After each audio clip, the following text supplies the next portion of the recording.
Percaya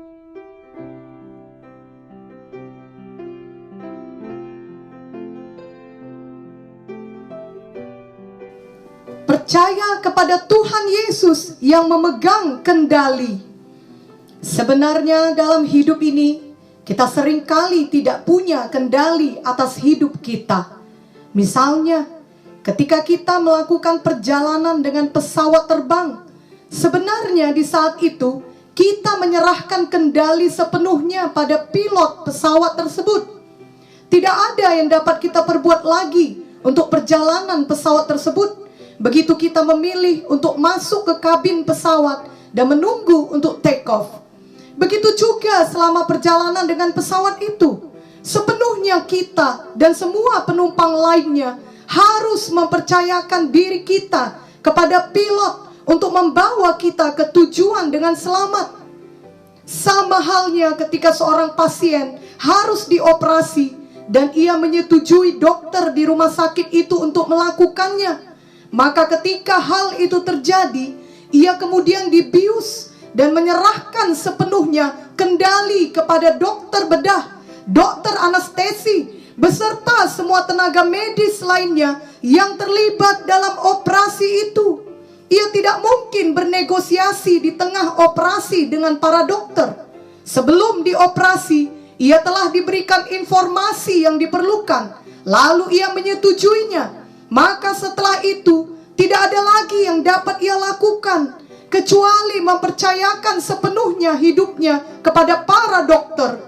Ia harus mempercayai bahwa dokter-dokter tersebut akan melakukan hal yang terbaik untuk dirinya. Jadi sebenarnya dalam hidup kita, seringkali kita dihadapkan pada situasi di mana bukan kita yang memegang kendali. Kita harus mempercayakan diri kita kepada orang lain. Bila kita dapat melakukannya kepada manusia, mengapa gerangan kita ragu mempercayakan hidup kita sepenuhnya kepada Tuhan yang Maha Kuasa, yang adalah pencipta kita? Tuhan Yesus sangat mengasihi kita. Ia memikul semua dosa kita dan mati di kayu salib untuk menebus kita. Tuhan Yesus rela menderita dan berbilur-bilur untuk kita. Tuhan Yesus mau kita sungguh-sungguh percaya padanya, sungguh-sungguh percaya pada firman-Nya, dan membiarkan Ia yang memegang kendali atas hidup kita setiap hari. Setan mau menipu kita dengan membuat kita berpikir bahwa persoalanlah yang memegang kendali atas hidup kita, sehingga ketika ada persoalan yang berat, kita kehilangan sukacita kita, dan bahkan kehilangan iman percaya kita kepada Tuhan dan kepada firman-Nya. Kita berpikir Tuhan tidak peduli, atau Tuhan terlalu lama dalam bertindak untuk menolong kita, dan sekarang semuanya sudah terlambat. Keadaan sudah terlalu rumit untuk diperbaiki, penyakit sudah terlalu parah untuk disembuhkan, dan seterusnya. Itulah yang hendak ditanamkan setan di dalam pikiran kita, sehingga akhirnya ialah yang memegang kendali atas hidup kita. Setan mau memperburuk keadaan bagi kita, sehingga kita tidak lagi beriman kepada Tuhan dan firman-Nya. Janganlah kita mau menerima tipu daya setan tersebut. Filipi 4 ayat 8 berkata, jadi akhirnya saudara-saudara, semua yang benar, semua yang mulia, semua yang adil, semua yang suci, semua yang manis, semua yang sedap didengar, semua yang disebut kebajikan dan patut dipuji, pikirkanlah semuanya itu. Apakah pikiran kita benar dan mulia? Apakah pikiran kita suci dan manis? Atau kita tetap mau memikirkan hal-hal yang bertentangan dengan firman Tuhan yang disodorkan oleh setan kepada kita? Jangan dengarkan tipu daya setan yang disuntikannya ke dalam pikiran kita. Memang selalu ada pertempuran dalam pikiran kita. Kita masih hidup dalam tubuh kita dan tetap memiliki kehendak daging yang seringkali didorong oleh setan untuk berbuat dosa. Namun kita juga memiliki Roh Kudus di dalam kita yang menyanggupkan kita untuk senantiasa memilih hidup dalam kebenaran firman Tuhan. Misalnya, suatu ketika setan mau membuat pikiran kita dipenuhi oleh ketakutan dan kekhawatiran. Apalagi kemudian kita melihat orang-orang di sekitar kita bukannya mau menolong kita, justru berlaku jahat kepada kita. Betapa hati kita rusuh dan rasanya hati kita mau menyerah saja. Namun Roh Kudus mengingatkan kita akan firman Tuhan yang sudah pernah kita simpan dalam hati kita. Misalnya kita diingatkan akan Mazmur 46 ayat 2-3 yang berkata, Allah itu bagi kita tempat perlindungan dan kekuatan, sebagai penolong dalam kesesakan sangat terbukti. Sebab itu kita tidak akan takut sekalipun bumi berubah, sekalipun gunung-gunung goncang di dalam laut.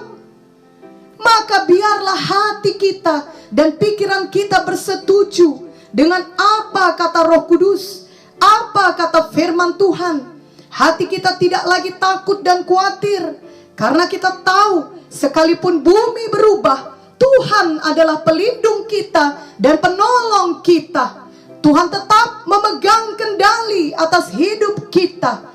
Itu sebabnya penting sekali pikiran kita berubah sejalan dengan apa kata firman Tuhan, bukan membiarkan pikiran kita dipenuhi dengan tipu daya setan. Biarlah Roh Kudus dan firman Tuhan memenuhi hati kita setiap hari. Amin. Kiranya mulai hari ini kita semua selalu menyadari bahwa Tuhan Yesus yang memegang kendali atas hidup kita, anak-anaknya. Tuhan Yesus tidak pernah terlambat. Dialah Tuhan Alfa dan Omega. Dialah yang awal dan yang akhir. Tuhan Yesus adalah Tuhan yang maha tahu, Tuhan yang kekal, yang tidak dibatasi oleh waktu dan ruang. Tuhan Yesus memegang kendali atas semuanya. Dan Tuhan Yesus memiliki rencananya bagi seluruh dunia ini, khususnya memiliki rencana bagi kita anak-anaknya. Ada maksud dan panggilan Tuhan bagi kita masing-masing. Itu sebabnya dalam setiap situasi kehidupan yang kita alami, seburuk apapun itu, hati kita dapat tetap percaya kepada Tuhan dan janji Tuhan. Kita tetap percaya bahwa Tuhan turut bekerja dalam segala sesuatu untuk mendatangkan kebaikan bagi kita yang mengasihi Dia, yaitu bagi kita yang terpanggil sesuai dengan rencana Tuhan, seperti yang tertulis dalam Roma 8 ayat 28. Biarlah mulai hari ini, ketika kita berada dalam suatu masalah, kita tetap percaya kepada Tuhan, kepada firman-Nya, kepada kuasa-Nya yang tidak terbatas, kepada rencananya yang tidak dapat gagal, kepada kasih-Nya yang tidak berkesudahan. Dengan kata lain, kita percaya kepada Tuhan Yesus yang memegang kendali, sehingga kita tetap setia beriman, setia berdoa, setia mengikut Tuhan. Janganlah ada kita yang menjauh dari Tuhan. Jangan pernah kehilangan harapan. Walaupun kelihatannya secara mata badani, mungkin Tuhan seakan-akan terlalu lama dalam menolong kita atau menjawab doa kita. Janganlah pernah kehilangan iman dan kepercayaan kepada Tuhan, karena Ia selalu tepat waktu. Waktu kita tidak sama dengan waktu Tuhan, tapi waktu Tuhanlah yang terbaik dan terindah. Pengkhotbah 3 ayat 11 berkata, Ia membuat segala sesuatu indah pada waktunya, bahkan Ia memberikan kekekalan dalam hati mereka. Tetapi manusia tidak dapat menyelami pekerjaan yang dilakukan Allah dari awal sampai akhir. Marilah kita membaca Yohanes 11 ayat 1-6 dan ayat 17 sampai 44. Ada seorang yang sedang sakit, namanya Lazarus. Ia tinggal di Betania, kampung Maria dan adiknya Marta. Maria ialah perempuan yang pernah meminyaki kaki Tuhan dengan minyak mur dan menyekanya dengan rambutnya. Dan Lazarus yang sakit itu adalah saudaranya.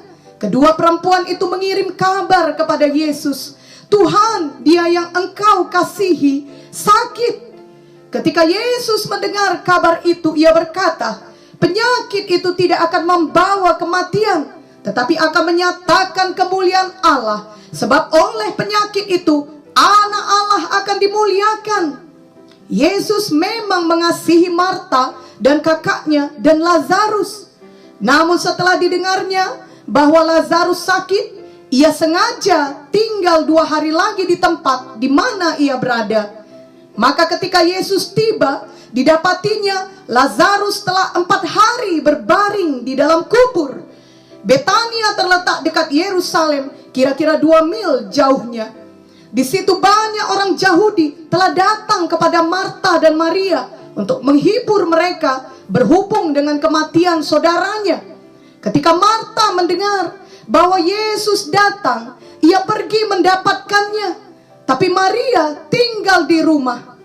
Maka kata Marta kepada Yesus, Tuhan, sekiranya engkau ada di sini, saudaraku pasti tidak mati. Tetapi sekarang pun aku tahu bahwa Allah akan memberikan kepadamu segala sesuatu yang engkau minta kepadanya. Kata Yesus kepada Marta, saudaramu akan bangkit. Kata Marta kepadanya, aku tahu bahwa ia akan bangkit pada waktu orang-orang bangkit pada akhir zaman. Jawab Yesus, akulah kebangkitan dan hidup. Barang siapa percaya kepadaku, ia akan hidup walaupun ia sudah mati. Dan setiap orang yang hidup dan yang percaya kepadaku tidak akan mati selama-lamanya. Percayakah engkau akan hal ini? Jawab Marta, ya Tuhan, aku percaya bahwa engkaulah Mesias, anak Allah, dia yang akan datang ke dalam dunia. Yesus sudah berkata demikian, ia pergi memanggil saudaranya Maria dan berbisik kepadanya, Guru ada di sana dan ia memanggil engkau. Tetapi waktu itu Yesus belum sampai ke dalam kampung itu. Ia masih berada di tempat Marta menjumpai dia. Ketika orang-orang Yahudi yang bersama-sama dengan Maria di rumah itu untuk menghiburnya, melihat bahwa Maria segera bangkit dan pergi keluar, mereka mengikutinya. Karena mereka menyangka bahwa ia pergi ke kubur untuk meratap di situ. Setibanya Maria di tempat Yesus berada dan melihat dia, tersungkurlah ia di depan kakinya dan berkata kepadanya, Tuhan, sekiranya engkau ada di sini, saudaraku pasti tidak mati. Ketika Yesus melihat Maria menangis dan juga orang-orang Yahudi yang datang bersama-sama dia, maka maskullah hatinya. Ia sangat terharu dan berkata, di manakah dia kamu baringkan? Jawab mereka, Tuhan, marilah dan lihatlah. Maka menangislah Yesus. Kata orang-orang Yahudi, lihatlah betapa kasihnya kepadanya. Tetapi beberapa orang diantaranya berkata, ia yang memelekkan mata orang buta, tidak sanggupkah ia bertindak sehingga orang ini tidak mati? Maka maskullah pula hati Yesus.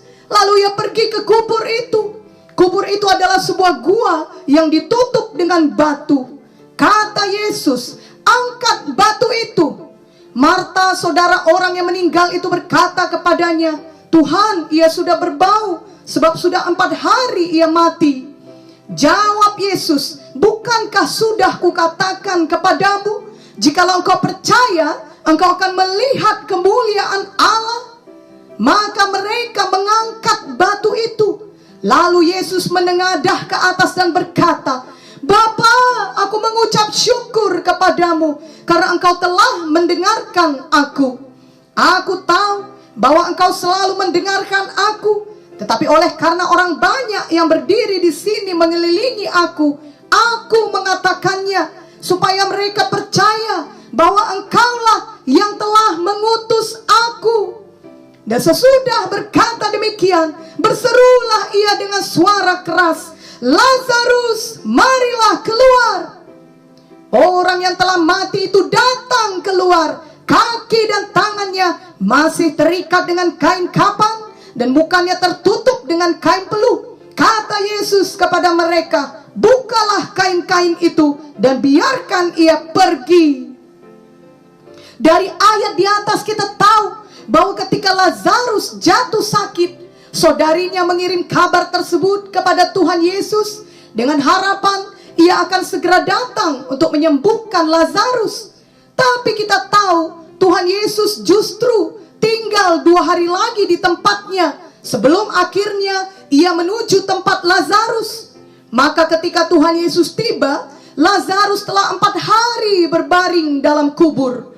Marta sangat sedih dan berkata bahwa sekiranya Tuhan Yesus ada di situ, maka ia tidak akan mati. Maria juga mengatakan hal yang sama. Keduanya sepertinya mengatakan, mengapa Tuhan Yesus datang terlalu lama? Sekarang saudara mereka sudah mati dan mereka sangat sedih. Betapa sakit hati mereka dan betapa mereka merasa kecewa.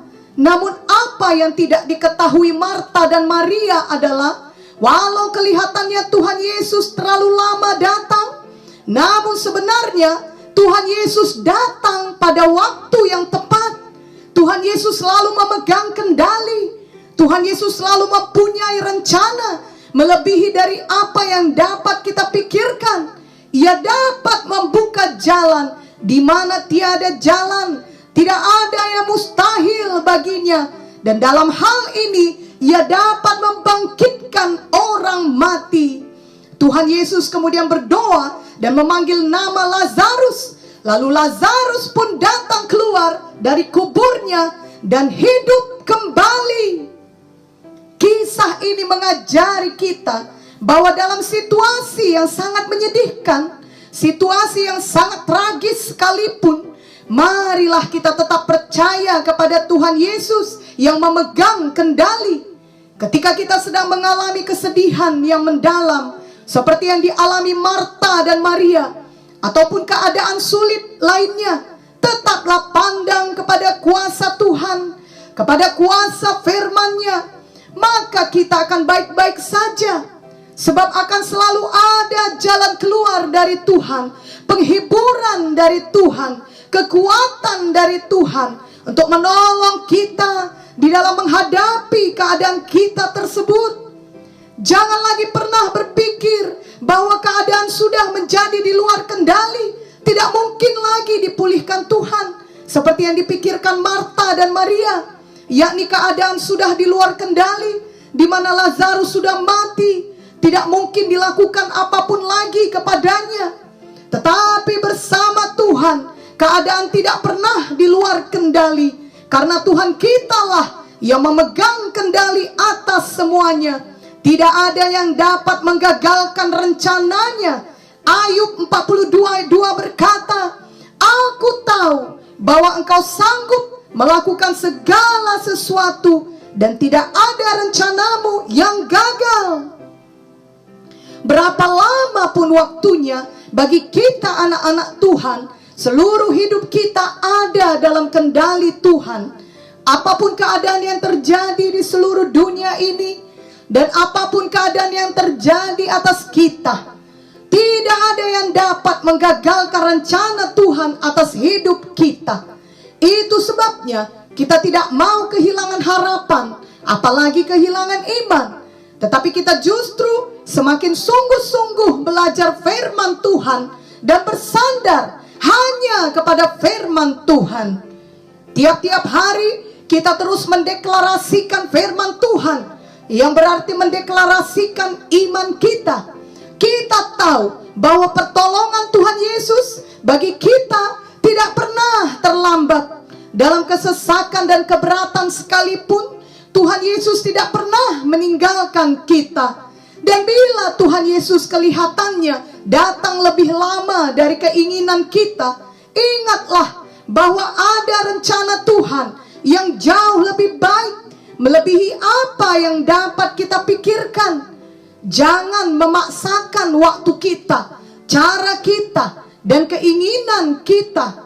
Tapi sebaliknya, mari kita pikirkan apa kehendak Tuhan dan selalu memakai jalan Tuhan dan sabar menunggu waktu Tuhan. Yesaya 55 ayat 8-9 berkata, sebab rancanganku bukanlah rancanganmu, dan jalanmu bukanlah jalanku. Demikianlah firman Tuhan. Seperti tingginya langit dari bumi, demikianlah tingginya jalanku dari jalanmu, dan rancanganku dari rancanganmu. Sama seperti kisah dalam Yohanes 11 tadi, di mana Marta dan Maria mengharapkan kesembuhan Lazarus, tapi Tuhan Yesus ternyata memberikan kebangkitan Lazarus. Itu mujizat yang jauh lebih dahsyat, yang tadinya tidak pernah terpikirkan oleh Marta dan Maria. Biarlah mulai saat ini kita benar-benar percaya bahwa Tuhan Yesus selalu punya rencana yang jauh lebih baik bagi kita semua anak-anaknya. Janganlah pernah meragukan kasih Tuhan, kuasa Tuhan, cara Tuhan, dan waktu Tuhan. Justru marilah kita semakin percaya kepada Tuhan dan selalu mau bersetuju dengan rencana Tuhan dalam hidup kita. Kita tidak memakai jalan kita sendiri. Mari kita senantiasa percaya kepada Tuhan Yesus yang memegang kendali. Amin.